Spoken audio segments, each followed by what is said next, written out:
So hello friends, actually departmental test రాయబోయే employees అందరికీ నేను ఈరోజు ఒక మంచి ఇంట్రెస్టింగ్ విషయం చెప్దామని అనుకుంటున్నాను.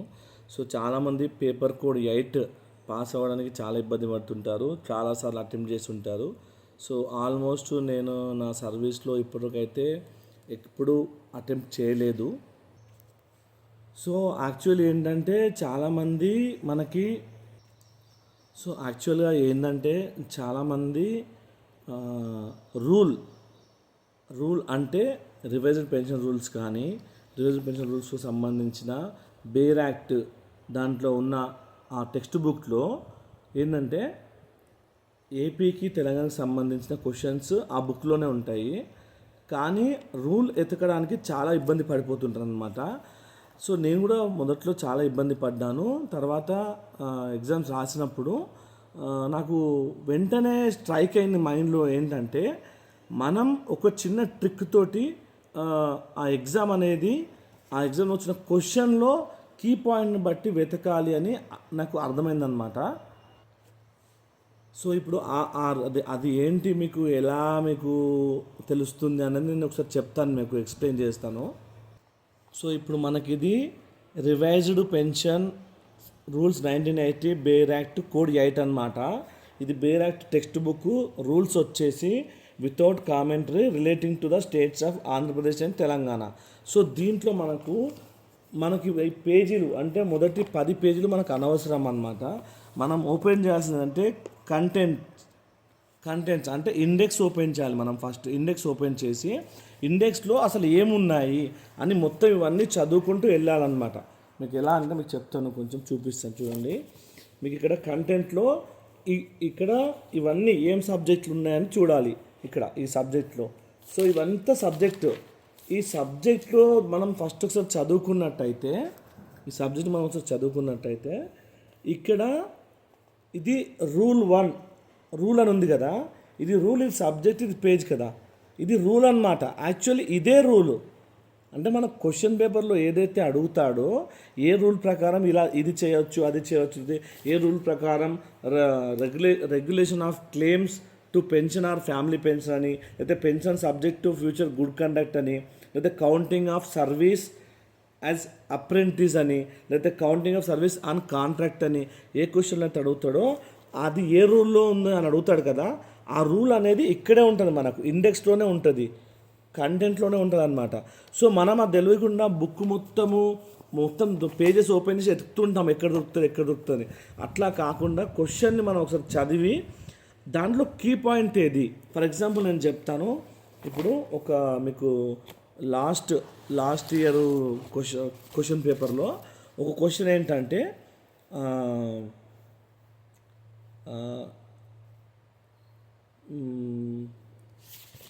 మీకు చెప్తాను. ఒక లాస్ట్ క్వశ్చన్ ఏంటంటే చెప్తా.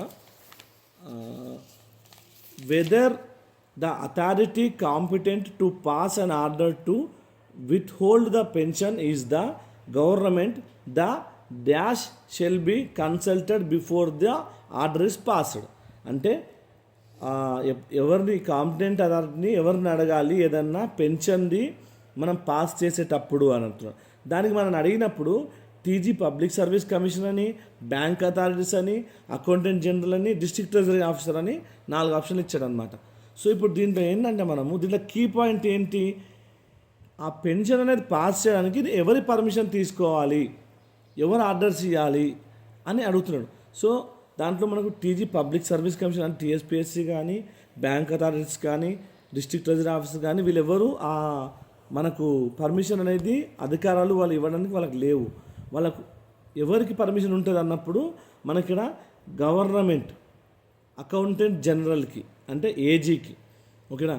గవర్నమెంట్ రూల్ ప్రకారం మనము ఏదైనా పెన్షన్ చేస్తున్నప్పుడు అకౌంటెంట్ జనరల్కి మనం పర్మిషన్ తీసుకోవాలి before the order passed.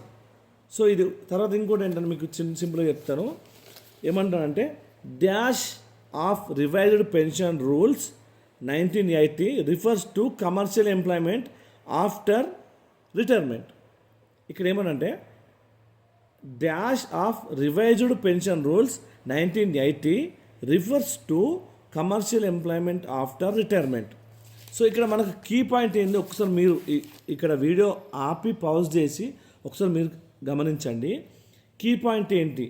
Dash of revised pension rules 1980 refers to commercial employment after retirement. So ఇక్కడ ప్రతిదీ ఏంటంటే రివైజ్డ్ పెన్షన్ రూల్స్ గురించే మనకు అన్నిట్లాంటి క్వశ్చన్స్ వస్తాయి.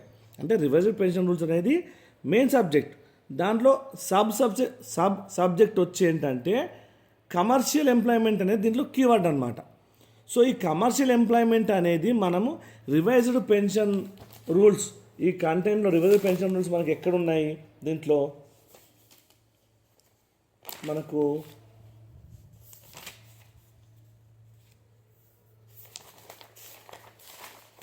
అపెండిక్స్ 9, ఓకే, మనకి బుక్లో మనకు revised pension rules 1982 bare act బుక్లో అపెండిక్స్ 9లో revised scheme of disbursement of pension through banks ఇవన్నీ ఉన్నాయన్నమాట. సో ఇక్కడికి వచ్చి మనము ఈ కమర్షియల్ ఎంప్లాయ్మెంట్ ఆఫ్టర్ రిటైర్మెంట్ అనే కీవర్డ్ని మెయిన్గా మనం వెతకాలి. సో ఇక్కడ వచ్చేసి నేను కన్ఫ్యూజ్ అయ్యాను. నాకు తర్వాత ఆన్సర్ చూసుకుంటే నాకు తెలిసిందంటే రూల్ 10 అంటే రివైజ్డ్ పెన్షన్ రూల్స్లో ఉన్న రూల్ 10 ప్రకారం, రివైజ్డ్ పెన్షన్ రూల్స్ 1980 రూల్ 10 ప్రకారం commercial employment after retirement commercial employment అనేది రివైజ్డ్ పెన్షన్ రూల్స్ 1980 రూల్ 10 ప్రకారం ఇవ్వాలి అనేది ఆన్సర్ అనమాట. ఒకసారి మళ్ళీ మీరు రిమైండ్ చేసుకోండి. కమర్షియల్ ఎంప్లాయ్మెంట్ ఆఫ్టర్ రిటైర్మెంట్ ఇవ్వాలి అంటే రివైజ్డ్ పెన్షన్ రూల్స్ 1980 రూల్ 10 ప్రకారం ఇవ్వాలి అని అర్థం అనమాట. సో ఇలా మీరు ఏంటంటే దాంట్లో మెయిన్ కీవర్డ్ ఏంటి, ఒక్కోసారి మనం కన్ఫ్యూజ్ కూడా అవుతుంది. రెండు కీవర్డ్స్ ఉంటాయి. సో రెండు కీవర్డ్స్లో ఒకటి మెయిన్ కీవర్డ్, ఒకటి subject keyword. So subject keyword ముందిచ్చి మెయిన్ కీవర్డ్ వెనక ఇవ్వచ్చు, వెనక కీవర్డ్ ముందిచ్చి సబ్జెక్ట్ కీవర్డ్ మళ్ళీ తర్వాత ఇవ్వచ్చు, సెకండ్ ఇవ్వచ్చు. కాబట్టి మెయిన్ కీవర్డ్ ఏంటి? ఇప్పుడు మనకు ఒక్కోసారి ఏముంటుందంటే క్వశ్చన్లోనే ఆన్సర్ కూడా ఉంటుంది మనకు. సింపుల్ చెప్తాను నేను. The signature of the gazetted officer on any order communicated to the accountant general should only be in dash as per article 45 of financial code. అంటే ఆర్టికల్ 45 ఆఫ్ ఫైనాన్షియల్ కోడ్లో గెజిటెడ్ ఆఫీసర్కి సంబంధించి accountant జనరల్కి సంబంధించి matter ఏముందో మనం చూడాలి. So ఆ మ్యాటర్లో ఇండెక్స్లో ఆ పేజ్లోకి వెళ్ళి ఆ పేజ్ నెంబర్లో ఆర్టికల్ 45 ఆఫ్ ఫైనాన్షియల్ కోడ్ తీసి మనం ఓపెన్ చేసి చూస్తే మనకు దాంట్లో దొరుకుతుంది.